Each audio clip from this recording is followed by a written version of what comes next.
Hello guys, welcome to my Facebook channel. Ngayon po ay magre-replacement ako ng LCD ng Redmi 7. Natanggal ko na po pala ang LCD niya.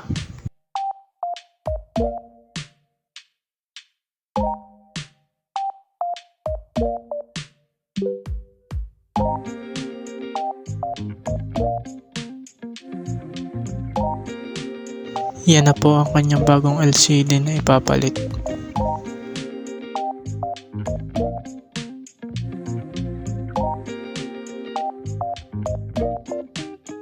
Ngayon po ay tatanggalin ko ang motherboard cover niya para po maikabit ko na ang bagong LCD.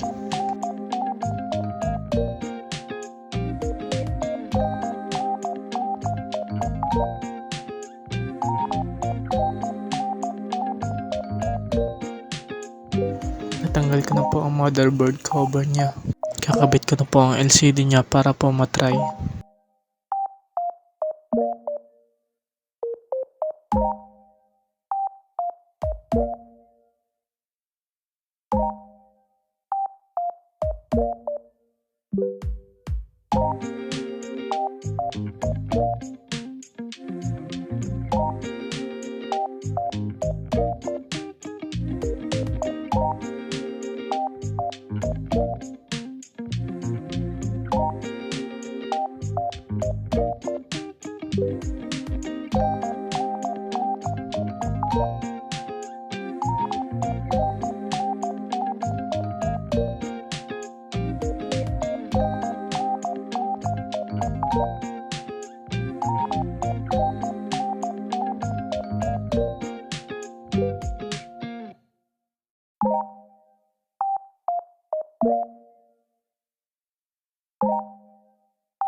Okay na, gumagana po ang LCD.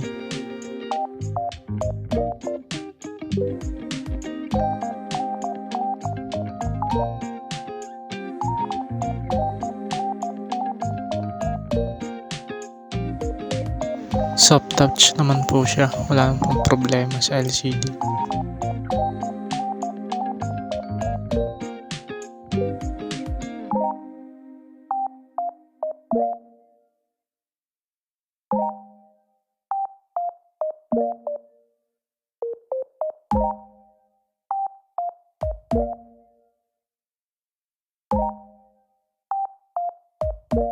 Kakabit ko na po ang motherboard cover at back cover.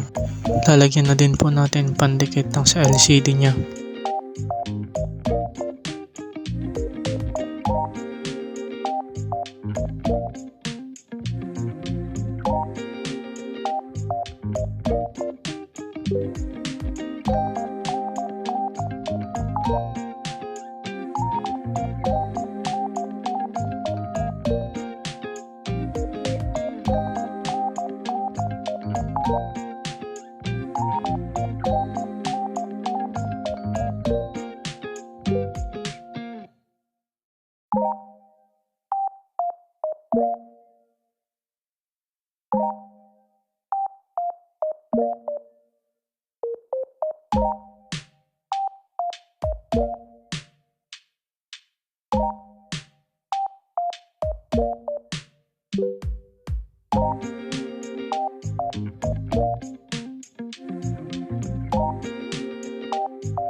At yan po, naikabit ko na. Testingin ko na po ulit.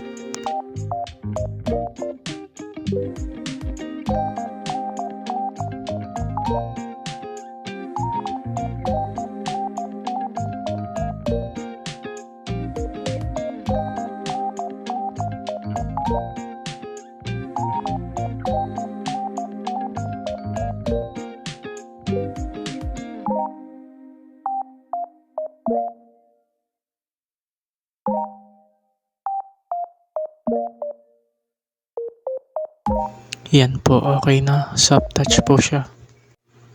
Thank you po sa mga nagtiwala. Please like and share, follow my page para lagi kayong updated sa panonood. Thank you po sa mga nanood. Ingat.